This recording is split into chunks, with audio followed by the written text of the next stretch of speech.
Hey guys, welcome to Sopi Studio Umbiamas, conectando Aruba com o mundo via vídeo podcasting. Conectar conosco, compartilhar ideias e histórias para nos inspirar e para conang abrir. Sopi Studio é plataforma de podcast na Aruba. Follow-nos riba Facebook, subscribe riba YouTube ou riba plataforma de podcast preferido. Escute o podcast preferido que hora e onde que tá. Sopi Studio, powered by Qredits. Botiu ideia? Qredits educa e prepara abo para ser um empresário exitoso. De business plan, guia personal e préstamo para negócio até com 100,000 florin. Bira bom mês donho com Qredits. Sopi. Passa na Sopi para o sop, salada, wrap ou flatbread e mais fresco. Com 7 localidades rond Aruba. Nós está cerca de Ibo. Sopi. SwingMasterz. Organizando events, conferences of weddings. Mister de luz, sound, staging, DJ, trussing of flat screen. SwingMasterz está claro para ser boa fiesta éxito. SwingMasterz. E agora, Sopi Studio é plataforma de podcast de Aruba está apresentar. Yo, you don't know. We going global with this thing. Boom, top class, university. What a global opportunity. Aruba University. Take part, come join me. Together for the local experience. Spread the culture over the nation. Let's build up the community. Learning and teaching in diversity. Hello, and good afternoon. Good afternoon, Cherise. Oh my God, we're doing this. Yes, Here it's we been a are. while. New year, new challenges, new stuff. 2020, 2022. Yes, there we go. Welcome to our audience. We are here in a total different environment. Yes. This is Straight Up Conversation. Let's start with that. And my name is Deborah van den Berg Alexander, and I'm here with my... Charis Hundeli, colleague from the University of Aruba, and it's straight up conversation about education. At Sopi Mix. Yes. Different form, yes. different place, different time. We'll Yes. be now hosting every Thursday, 3:30 to 4:30. So follow us on our Facebook page. Follow us live. We'll On be all our social media on all our channels. social media. So for those who are new to the program and the setup, Straight Up Conversation about Education is a program that has as aim to talk about the educational trajectory of our... Right. I think what we really want to do is encourage youngsters or everybody in Aruba to really think about higher education. And by listening to the trajectory of our guests, they would be empowered. And because after 2-3 years of doing this, everybody got so empowered. They said that, could you just mix it to the theme? And, pushed it up a notch. So now the first part of our interview, once our guests are interviewed, we learn about their trajectory that should be empowering, that is, and then we go over to a team. Did I get it right, Deborah? It's been a while. It has been a while. So if you're a bit rusty, don't hold it against us. So let's start. We have two beautiful women here in the studio with us, and both of them no stranger to myself and to Cherise. Well, one maybe a bit. But the interesting thing about both of them is that they have similar qualifications, are not Aruba native, and are women with a financial background. So let's welcome into the studio Yvette van Veen and Shiba Suku. Hi, good afternoon. Good afternoon. ladies. It's Yes, and before you introduce us, I'm really charmed when we have women. The theme of today is women and finance. Yeah. Women in finance. Yes, we don't hear often about it, but yes, we've got this together, and we have one of the most prominent women who deal with financial aspect. But let's hear about their trajectory. So I'll pass it back to you, Deborah. Yeah, and not forgetting that, in the month of March, we celebrated International Women's Day. I think it should be like a whole month, and every day is There you go. Women's Day, so let's just not stick to one day. But let's start this conversation because time goes by, and I know this conversation is going to be really, really nice. So I'm going to start with Yvette. So Yvette, welcome. Say a quick hi to your family because I know you have family most probably listening from far away. Well, I'm not sure if they would be listening, but we can try. Well, thanks for having me. It's great to be here.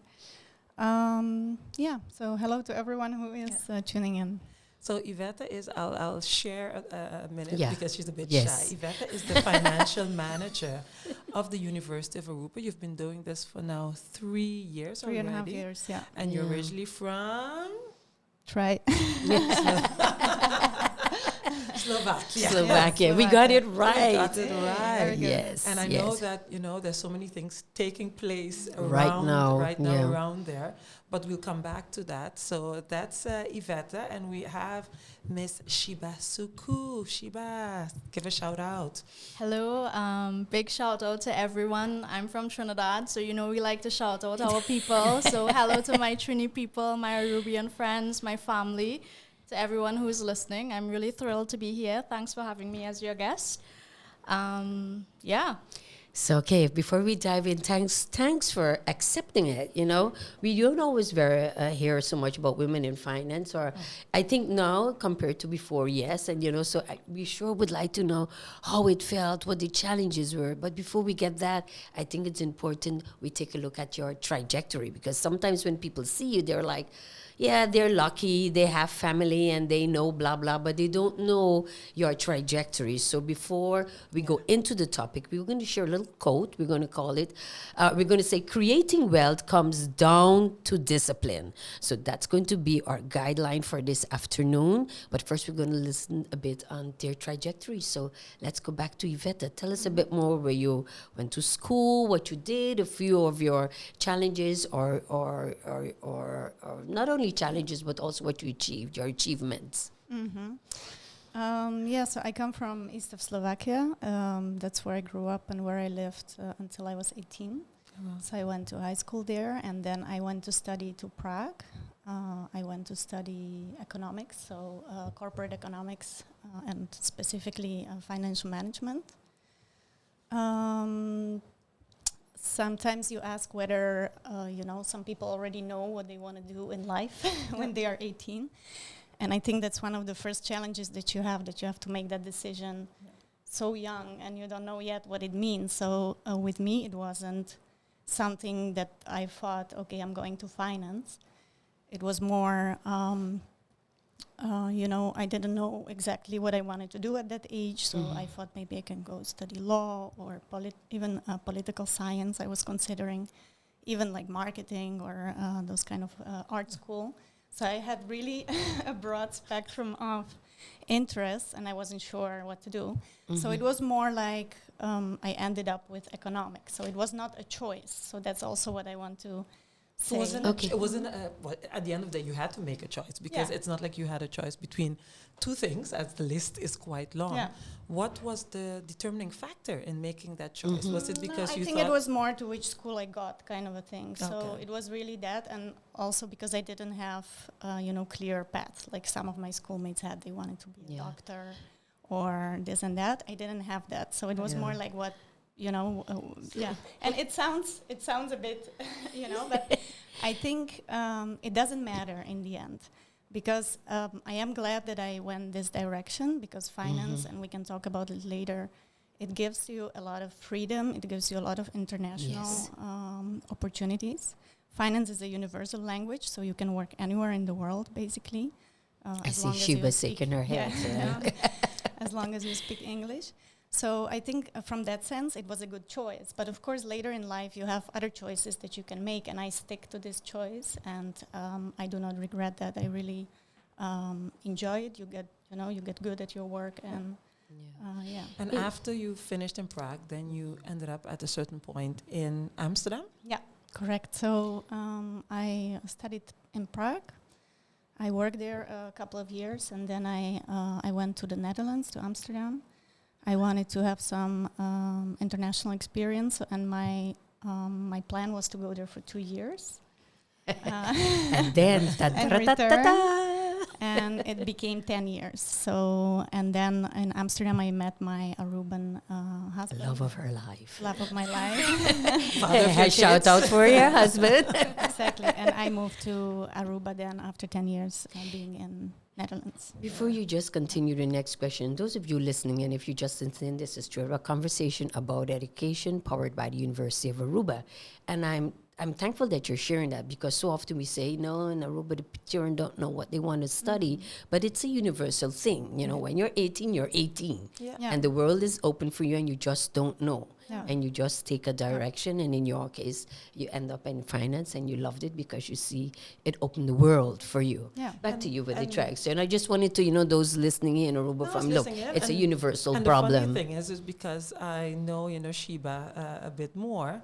I know that Sheba, it was also not like your first choice, because things are Definitely different not. in Trinidad. So give us a bit of a rundown how your education trajectory looked. I know you started off, stopped school, not stopped school, but you finished. But just tell our audience. So I totally agree, for those listening, if you don't know what you want to do, just do your best all the time, because things change. So I went to school. I am from South Trinidad, which is the countryside. So I went to school pretty far away, actually. My high school, I had to leave home at 6 in the morning to get to school on time, and coming from that, I would be honest, I come from a culture where the woman don't really go to school and become, like I'm the professional, only person in my family that went to high school and had a good education, etc., etc. Yeah. So after high school, actually the normal way you would go is you do further education, then you go to university.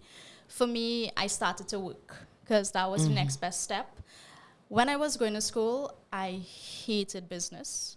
I did nothing business. I did chemistry, biology, geography, everything you could think about. I never wanted to work in an office. So for me, going into finance was a little bit difficult, because when I actually started ACCA, I barely even knew the concept of what a double entry was. But how I actually started was one of my first jobs when I was 18. I started to work as an office manager in an oil and gas company. And it was with really knowledgeable men who were in the business for a long time. And, the accountant, he was a little bit quite, older. So I started to help him. And then my boss said, Sheba, this is a good opportunity. Maybe you would want to study. And, he was like, if you go to school, I'll make you a deal. If you pass your exams, I'll give you back all your money.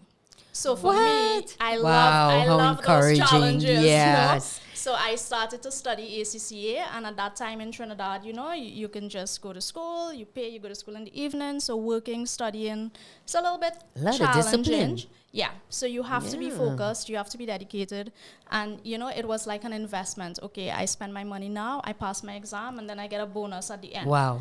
And actually, I never even really knew about the Big Four before I started to study. But then when I started to study, everything was, the Big Four and these firms. And, of course, as an accountant, your goal is to now work with one of these companies. You see Iveta smiling. Yeah. Did you know about the Big Four before you started? Because the listeners, I don't think the listeners know what a big, maybe they know about what a Big Four is. Well, I actually, when she said it, I thought, okay, we didn't even introduce ourselves. So maybe the listeners, I didn't continue on my trajectory. It's like, now there's more.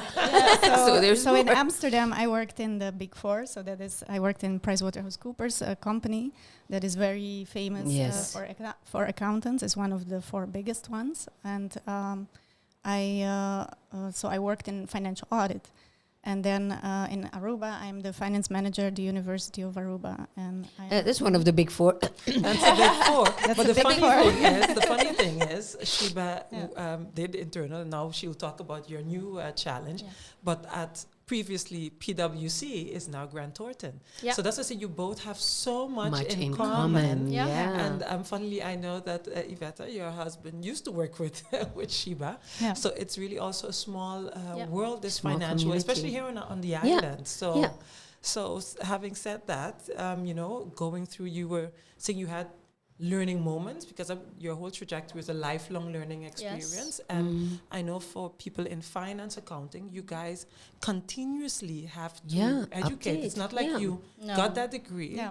You continuously are doing what you call permanent education, or there's another term for it. Indeed, that is what lawyers also have, but also accountants. So we have the chartered accountant degree, and we have to collect points, let's say, every year. We have to educate ourselves. So also that's for those that think that studying is just the thing of a university, It's not. It never stops. Continues. And I think it's also something that gives you a lot of motivation to continue and to improve yourself and constantly learning something new.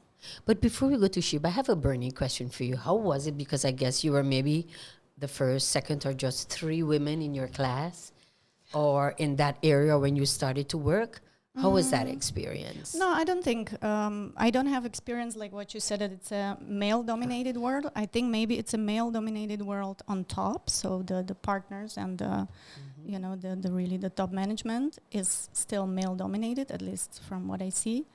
But the work, the auditors, the audit managers. You had female and male. Yeah. But in your case, Sheba, you didn't have that because first, a woman do not continue study, or it wasn't a customary for women to continue to study. They would go take care of the kids, blah blah. So your start was different, or not? I think maybe it was more in the past, it was like that, Okay. no? So traditionally, most people, women, would not go to school. But actually, when I was going to PwC as well, I talk about PwC and GT, it is woman-dominated. We hardly Alright. have any men in that field, and I agree with Iveta, because at the top level is where the men are. And I think if you know of the work life in the Big Four and working in auditing, it's really a challenging job.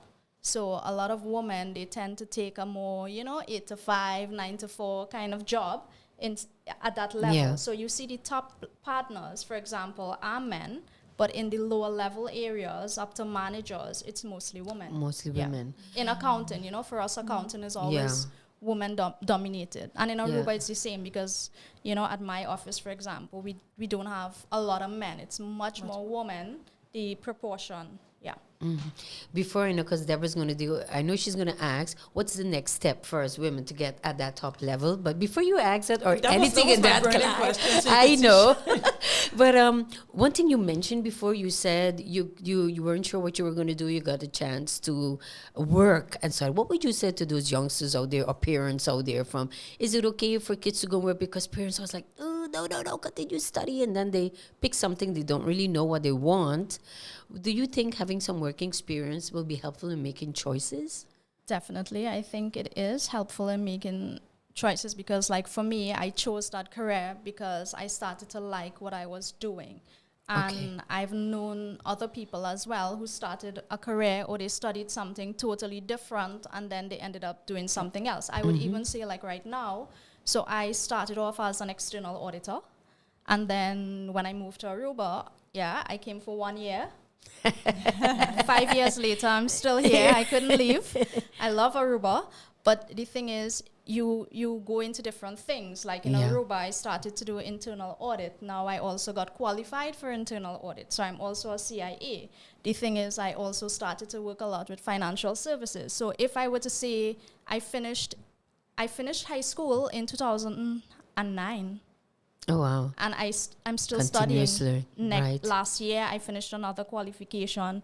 So it's a continuous process all the time. And that is beside the point that Iveta said, as an ACCA person and also a CIA, every year we have to do continuous learning. Yeah. So you have to register that you made these points. So, yeah. Yeah, so that's so. Those of you who just tuned in, this is Straight Up Conversation about education, powered by the University of Aruba and powered by Sopi Mix, of course. And I really want to tag them. This is a new challenge, different settings. So Sopi Mix and the crew behind it.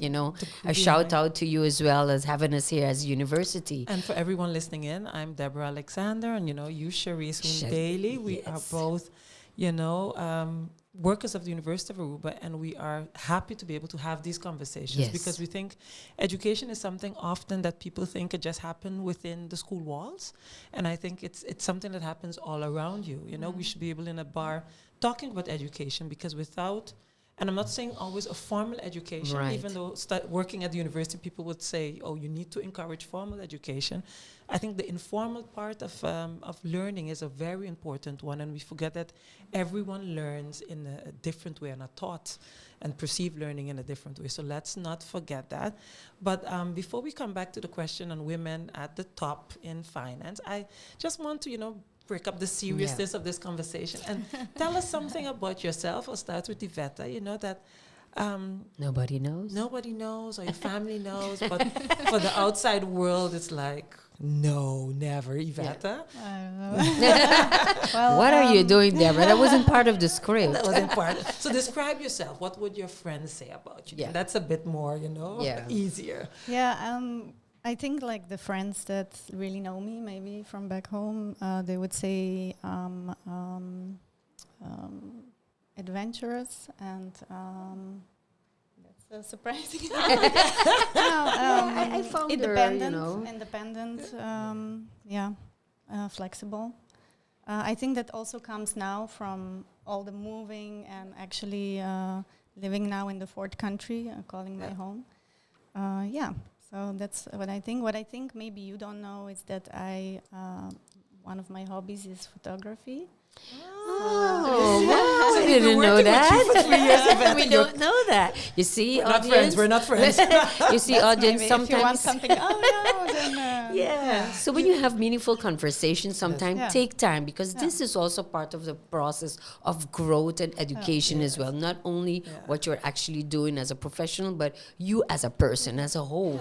And I think, let me just, because Iveta said, when she said adventurous, I was like, oh, okay. Yeah, I met her Not at bec- Parque Arica. Yeah. You see, our perception of people, and that's why Right. conversations are, again, very important, is that we really get to learn new things. Correct. And at work, Iveta, and I guess maybe it's also sometimes we say, having a financial background, we've had many conversations about being ethical within finance. And some people might say, oh, Iveta is not flexible. But when it comes to her work, she's someone who correct. is really... When And it it's comes to to be discipline respected, and yes. wants transparency and wants things to do, because it's money. And many times you've always said it's not our money, it's not the university, it's public money that is being used. So in that sense, we see that as someone who's very strict. And maybe people in finance, you think, but of course, but work maybe, is different. maybe you compensate that in your private life. Yeah. And again, this is work, exactly. Yeah, and that's that's what you Yes. have to learn. You have to be critical. You have to Correct. be very strict with the money. Having said that, Iveta, I know there are challenges, especially on a small island of Aruba, where sometimes we wonder, we said we have to be strict. It is very important. You have to have finance freedom is to move forward, but that's not always the case. How do you deal with the challenges? You've worked different places and you've seen a lot. And, it's not that I want to criticize Aruba. It's just that let us be critical, autocritical, and look at where we are right now. And so how do you see it, and what would you say to help Aruba, and Aruba are we, everyone, citizens, to financially move forward? Well, indeed, like I've seen different countries and a lot of companies, especially also in the accounting job, you look at a lot of into a lot of companies' books. You see their governance structure. You see how they deal with things, their internal control structure. And indeed, coming to Aruba, but I also cannot say, I didn't see all the companies. But to me, it's absolutely shocking that there is no requirement to publish financial statements apart from financial institutions. So our public, semi-public institutions, I think that would really help Aruba already if there was more transparency. And the transparency you can do with law, simply making it mandatory.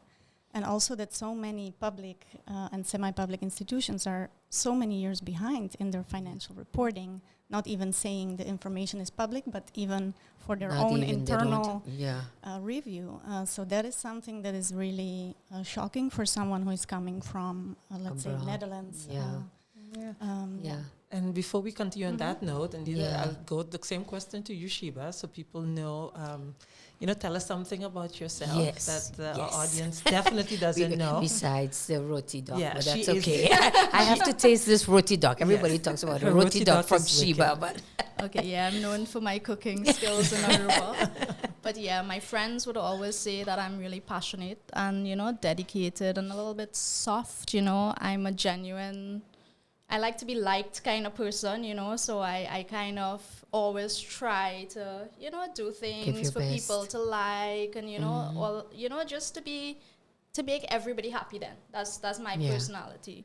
Something maybe a lot of people don't know about me is I like the facial expression.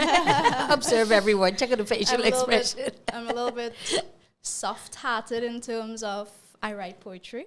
Oh, wow. Even I didn't You know know that. that. Definitely know that. I mean, I have some trophies in my house. I was really, yeah. In Trinidad, when I was in Trinidad, I was a member of the Poet Society of Trinidad and Tobago. So, Okay, yeah. we culture, listen up. We have a new poet in the house. Yeah, so that's something I really like to do. I still do wonderful. it now and then. It's just my way of expressing myself. Correct. And yeah, all my friends say I'm a nerd because I like to read, but I just love to read. Yeah. It just really relaxes me. You know, you bring some thoughts to mind that sometimes we kind of, we judge a book by its cover. Yeah. You would think, oh, she's in finance, so she's very this and she's very that. And then you see they have a life. They have a Yeah. life. They have a I can cook. personality.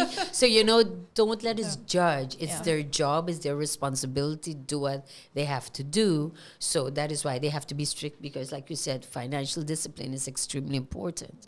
But anything else you'd like to share before we ask how you deal?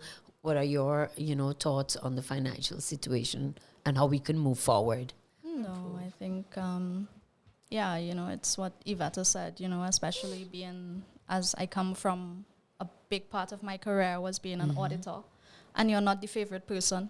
When you go to the client, they're like, oh, the auditor is here. You swear you're the police, or, something like that. And yeah, in Aruba, I totally agree. And actually, it's not only in Aruba, sometimes it's amazing to see how far back you are behind with your financial statements. And actually, I will jump over into our at Grant Thornton. So I used to be largely involved in external audit, and one of my extra tasks I did from PwC and into Grant Thornton is learning and education. And recently, we just launched a learning and development academy. Oh, Competition. No, not No, and I say it because awesome. one of the first, because we just launched 3 courses, and our idea is really to share our experience and our expertise and knowledge with the whole community. And I don't mean clients or professional people alone. I mean everybody.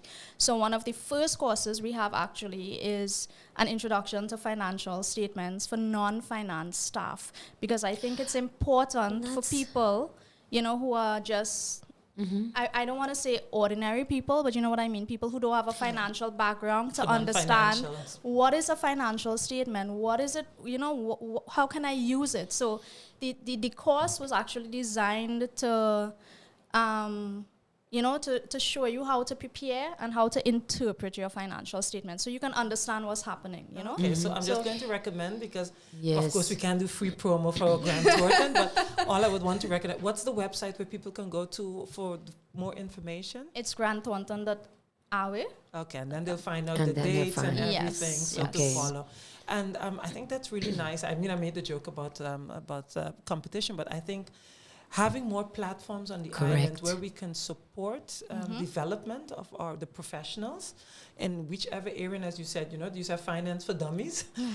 This would not be the case, but it's nice to see that you guys are giving back all this knowledge that that you have. The thing is, we really see the need. We see the need that people want to learn more about things. Was And it- it's actually, we're going to focus not only on finance and non-finance stuff, we're focusing on tax, we're focusing on people management, we're focusing on leadership, Awesome. a lot of soft skills. We can even meet with companies or groups to say, okay, we want to do this team building event and we want to learn about this. Can you help us, Because even like with some companies, they want to train their people. They want to train, their groups, but they just don't have the avenue. And we think that we're really excited Awesome. about it. You can tell. Yes, I can see that. I can see that. Because if I may, one of the things Iveta said, like having that, I'm going back to having that financial discipline, but then the short term and the long term planning, that seems to be very difficult for everyone because, it's like we're not, with anything that you're doing, it's be a strategic thinker. Not only think for today, think on what you're going to do the rest of the year, second, third, fourth year. What are your thoughts on that? Because I'm always trying to, not only looking at a university platform, and those of you who just tuned in, this is straight up conversation about education right here at Sopi Mix and powered by the University of Aruba. So, Yvette, what could you tell us a bit on planning, on what you've seen, and what you would like to people to take away from this conversation in terms of short-term, long-term planning in finance? You mean Aruban finance? Yes. Well, I think there's some improvements that have been made. So, for example, the government of Aruba is now asking for a longer term planning. I'm not sure what they're going to do with that. I think definitely you need to think in at least 5 year ahead type of planning. Especially with Aruba having quite a lot of debt and having to repay a lot of interest. That should be the first focus to either refinance those interests or loans with higher interest, or try to get rid of that if you can. But of course, it's very complex and it's very difficult. And to do that on the country finance, it's difficult, but you can try with really having a very good control over the financials, and that starts with having up-to-date financials, transparency. And I think one more thing that is very important in that transparency is also the role of independent press, no? Because one thing I'm missing, because I'm coming from Slovakia, there we also had a lot of issues with public financing, with corruption in the past, and nowadays a lot of information is public of all the public institutions, and it is not only financial statements, but for example, register of all contracts that these institutions enter into. So any journalist can go in and see, and those are the steps you can take to promote transparency, and then those journalists have goal to basically scrutinize that, question that. Why did you enter into this contract? So it is a way to go, but and it requires quite a lot of independence actually as well in a small island. But I would like to say it has been acknowledged in the press in the past that thanks to Iveta, we are really up to date. And I've seen you these days walking, and I'm in an audit, and the long hours. Don't speak to me today. Don't speak to you. Then she gets a bit cranky. But she's focused. We are very grateful as colleagues, and I think as workers at the University of Aruba, we are proud when we see that things are up to date. It gives us also motivation to contribute, because when the beginning of the year, she said, well, actually ending of the year, she says, but the beginning of the year, I want your year report. You're like, I don't want to, but I know I do it, and I try to finish it within the time, because I know the importance that it is, and the transparency and the credibility it gives us as a university as well. So thank you, Iveta, for that. You guys put in long hours, and I know from you, Shiba, long hours, as you've said, is one of the reasons why women make choices along the way. That it takes a lot. It takes a lot. How do you remain, sane in that process? And wanting to grow to the top, but then still trying to find that balance. I think you really need to know, first of all, what you want. Where do you want to grow towards? And for me, it's a little bit more challenging. So my experience wouldn't be like every other person, because I live in Aruba alone with a 10-year-old who's like 16 years old. So, so... That's the new... So that's a little bit difficult, because from back home, when I worked late or I had to work the weekend, my mom was there, her dad was there. There was a lot of people to look after her. But in Aruba, it's a little bit different, I drop her to Debbie sometimes, so she can go party too much. But no, seriously. I mean, it's not impossible. I come actually from Trinidad. There's quite a few women, I call them power women, at the office in Trinidad that really push to the top, and they work hard and they dedicate. And in Aruba too, I also see a lot more women going to the top. Before, I would say, yes, predominantly men partners, but now you see a lot more women in a lot more leadership roles in Grant Thornton. If I look at the mix between women who hold the global, international, spots, there's a lot of women involved. So I think women, and we all know women, it's a little bit more difficult for us to manage everything to get to the top, but we are finding a way to do it. And, we're finding the balance, and we're finding a way to manage, the family life. And I always remember, like, as a woman, you have to go to work, and try to be this entrepreneur, but then you come home, you have to clean, you gotta cook, be mommy. wash, take care of the clothes, kids, everything. So it's all about balance. Balance. Thanks for sharing that. But I also read, for instance, I was looking at a few financial agency in America, and what they did, they formed a network of women who have the same background and the same positions, and how is the networking of women in the financial area here? Is that something that needs to further elaborate, or because they've formed a network, right, or established, because they formed a network, different women in different positions, different companies, and they kind of used it as a kind of a counseling towards each other, and in that way helping each other to see, how they can move forward. Well, personally, I'm not involved, but I know of this group, I think Women Empowering Women, that I heard about, that I know a couple of friends who are in this group. And actually myself, I was thinking about it because I come from a background, I was a former Rotary member, which is kind of also with men, Yes. But I found out about this group, I think, last year, so I started to follow them. And for me, it seems like a really nice thing for women in Aruba. So, I'm looking forward to, getting more knowledge into that group, because from what I see, it seems like a really nice setting to support each other and to move forward. And I like that, woman empowering woman theme. So I just had a question going back to, and maybe Vettel could say something about that as well, is the assumption that is made that once a woman climbs, she becomes very masculine, or we tend to think, they've become less feminine. Have you, I don't say experienced that, I've seen that, but there's always the perception, the comment that once someone has, reached the top and they've really worked hard, as you said, because there's a lot of sacrifice that goes into the type of work you guys do, especially the long hours, that they become a bit not masculine, but demanding. Is it something? There's this book, Nice Girls Don't Get the Corner Office. I don't know if you guys ever Oh, interesting. Have you read that? Let me just Google that. Read it. But I don't totally agree with the, you become different, but I would say if, as a woman, you feel like you have to speak out more and demand more to be held seriously. Like if you go, and I would say from my experience in this field, at the level I am, senior manager, going to board meetings. When you go to a board meeting or audit committee meeting, sometimes you're the only woman there. And you really have to empower yourself in that meeting. That's it? You really have to stand up, for yourself. So you feel a bit, I would say, maybe intimidated a little bit. But if you know yourself and you know what you're about and you know the work that you have to, it's easy.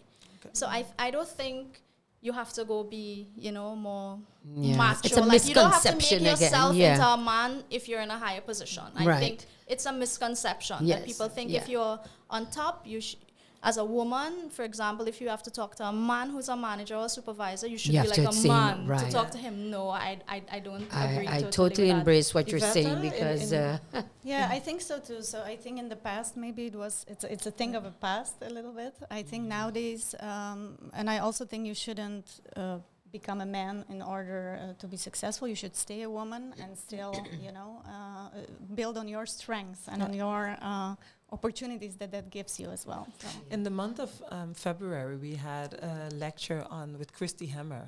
With the book Quit Being So Good. So that's also how to be an unapologetic woman. And I think it's something definitely as this book that's worth reading. And there she gave 3 tips. I'll just hold it up like that. She gave 3 tips as well.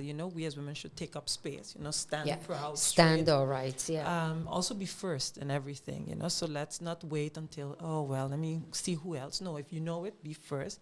And then also the third was seeking helpers, which is a bit, seeking forming the network. The network around you. So really an interesting book, which I'm sure relates a bit to this, but for us as women, not to be apologetic about who we are and our success. And it's actually a quote that we got from a male colleague. He always said, I'm going to be unapologetic about my success. Yes, and like, yes, really? and about your finance. Don't be ashamed because you're doing good. But just because we're also promoting lifelong learning, I'm just going to repeat this: Nice Girls Don't Get the Corner Office. The author is Louise Frankel.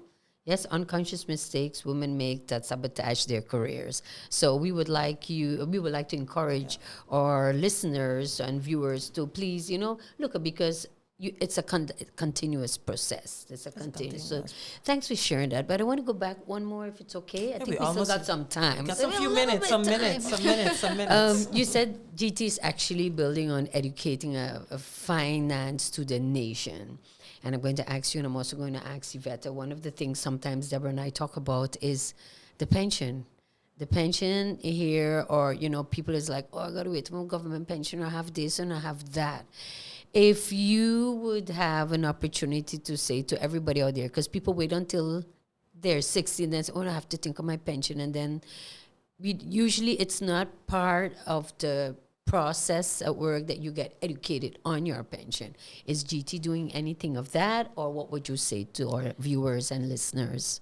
I think that's a good topic, but I just want to say that used to be in the past again, that people used to wait until they're much older to start thinking about their pension. If you look at the new millennials and the Generation X, or what they call they're retiring at 30. They're retiring at 33, 32. yes. So they're thinking about it now, and I think that is a good topic to throw out to a lot of people, because even myself, I would tell you, I'm also very young, So I'm also thinking... Make sure we underline that. Just know I'm also thinking for myself, with my partner, pension opportunities. Correct. Because I will be honest with everybody, you cannot depend on that government pension. You cannot depend on that company pension.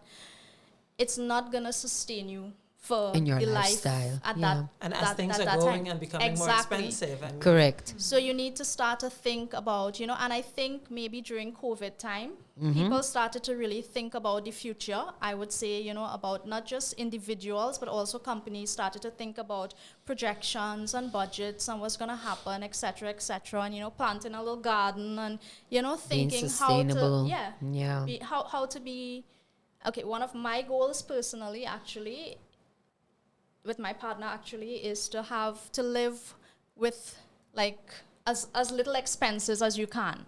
And I think a lot of young people are also doing that. You hear all the concept about small houses and, and minimalism and living out of a suitcase and 3 items. So I think... Not the suitcase, but the traveling part. The suitcase or the traveling part. A lot of people are busy with it. So I think maybe it's more for us, more of a knowledge-based gap. But I think the younger people are way in front in terms of looking forward. Yvette, let me hear your, how do you look at that, and what do you think that we should be doing? Preparing for the future financially. Well, I agree. You should definitely get informed of your pension plan that you have with your employer. Indeed, many people don't understand, but you can always ask, right? So the company should provide you with explanation of what exactly is being done for you. For example, for our University of Aruba, we have APFA. And APFA is willing to come anytime to give a presentation to employees, to answer questions. So you should do that. And indeed, you shouldn't start asking these questions when you're 60, but much earlier. And also, I agree with Shiba, what she said, and don't rely on that. Of course, maybe that's it. Maybe that's all you're going to have. But if you have any opportunity to invest and to, maybe build up, because the sooner you start, the bigger impact it will have when you're actually retiring. Or maybe you can retire early. But I agree with what Shiba said. So, but you can educate yourself as well. You can ask questions. You can be curious about your pension. Yeah. Nobody reads pension statements, I think, generally. Even financial people don't. So, but maybe you should do that if you're concerned. And I think, and we've discussed this. The book Rich Dad Poor Dad. Rich, yes, we've had this in the past. I'm sure you read it as well. Yvette, I heard about it. I didn't. That was really an eye opener for me in terms of how to invest.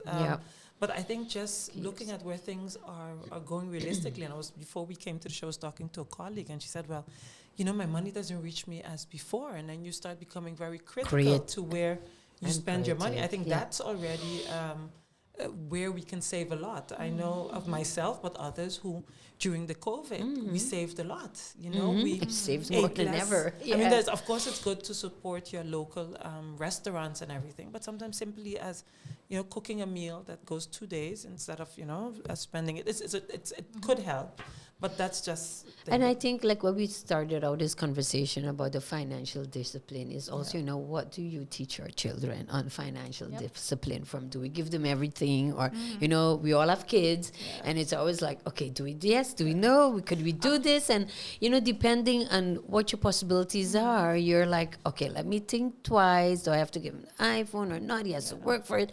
And often you would hear people like, oh, no, we can afford it to wine. And I was like, no, the child has to know that, to have something, you have to earn it. I don't know. What are your thoughts on that? Because sometimes we talk about a pension. Let's go back a little bit from our youngsters, because we do have a few programs on the island, Plaka Chiquia, I must say shout out to Mr. Groeneveld. He's really trying to educate the kids, So my question is, to turn it around, is how do you apply, so with your financial knowledge, how do you teach your kids already to become financially savvy? That's a big sigh, like, oh my goodness, don't ask it. No, I agree with you. I don't think kids should get everything they want, in a sense. You have to teach them the value of money. But I think my kids are 4 and 6, so I think it's a bit early to, let's say, not to restrict them. Still, I don't think they should get everything they want. That's fine. But to really teach them and to make them work for the money. But I think later in life it's definitely really important to really understand that how much you just have to work for those 15 florins or 30 florins. So, Shiva, how do you apply it? So, I have, my daughter's almost 10, no? So I would say this because I remember some time ago, a couple of years ago, she was asking for something and I said, yeah, but I don't have any money now. And she's like, that's okay, Mom. You can just go to the bank and put your card and get some money, no? Right. So we started to teach her. So actually, I give my daughter a small allowance every month, 25 florin. And I tell her, okay, from this money, you can spend 5 florin for anything you want. But the other 20 saves until you really need to get something that you need. And I remember when we go on vacation as well, because, everything they see they want, we give her an allowance and we say, this is your money. You can buy anything you want. When it's done, it's done. So choose wisely. And I really see her. She's really like, oh, if I buy this and I have this and if I have this, So it's really stimulating her to know, listen, Mommy doesn't just have money to take out from the bank every time she needs something. And also teaching her the financial discipline of you have to save. Because, yes, you can have money and you have money, you can buy things and also buy things for everybody. But you have to have some money saved for the future. Correct. So I do that with her. And I know also, not just from me, because a lot of places, they are busy with trying to teach kids financial literacy in school, because I don't remember learning about that in school, right? So I think it's important for us to teach kids something like that, like for me, I will share a secret. I have an envelope approach, and I learned that from my partner. No, you put, okay, this is for this is for grocery, this is for cash, this is for this, because I would tell you, ever heard this saying about the shoemaker has the worst shoes? Yes. Yeah. So sometimes financial people... Could you explain it? Because all of you may not know, because I can see Yvette is like, okay, that's so the it's shoemaker. like the shoemaker is experienced in fixing shoes, but he never has time to fix his own shoes. But the same thing with So it's the same contractor. thing. People in contracting, their house is the last to be looking properly. And it's the same thing with finance. People would think, oh, she's an accountant. She should have everything organized. She should know this and she should know... But because we have this mindset of, okay, but I can just use it and put it back next month. Or I know my projection, I'm going to get this, I'm going to get that. You tend not to really budget properly and stick to that budget, even though you know, and that's what you teach everybody to do. It's difficult. So that's what I mean by that sense. Like, you really have to find a strategy that works for you and really stick to it. Yeah, that's a in very that sense. good Wow. Yeah. Wow, Deborah, we covered so much things here. I'm This kind of summing it up. Is like we talked about the key elements of well-functioning financial system. We looked at broader in the world. We looked at Aruba. We looked at home. At home, we talked about having the right mindset, the strategic thinking on having the plan. We talked on educating the younger ones, but also looking at ourselves. And we also looked at don't judge a book as its cover. Now, because you're in the finance, that means to say that, you know, you should judge a person by what they're doing. But it's the discipline we also talked about. Wow.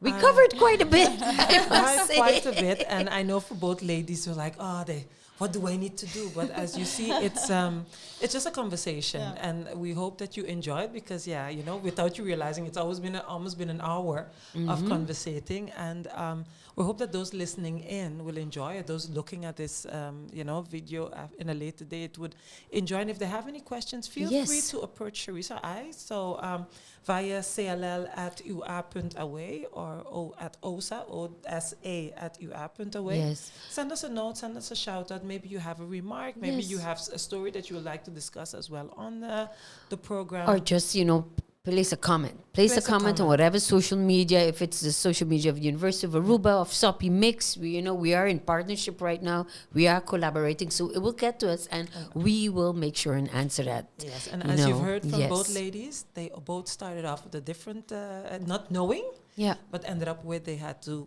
end up. And we're not sure where you will end up still at the end, but the most important thing is that you're open to the learning process. So thank you all for listening in. Charisse, it was another wonderful straight up conversation. Yes, and Yvette and Sheba, I really want to thank you for sharing that knowledge and also engaging in a meaningful conversation. And we invite our viewers and our listeners, please, when you see us and finance, it's not too difficult to talk about it. Any last words? Nothing is too difficult. And believe me, the University of Aruba created this platform so everybody can have their own opinion. If we agree or don't agree, that's about university and about academics. Your opinion matters. Okay, so thank you very much, Shiva. Thank you for having us. Thank you very much. It was great. Okay, here we go. Here we go. So see you next week, Thursday, 3:30 to 4:00, right here at Sopi Mix, straight up conversation about education, sponsored by the University of Aruba. Have a super afternoon. Bye-bye. Yo, you don't know. We going global with this thing. Boom, top class. University, what a global opportunity. Aruba University, take part, come join me. Together for the local experience, spread the culture all over the nation. Let's build up the community, learning and teaching in diversity.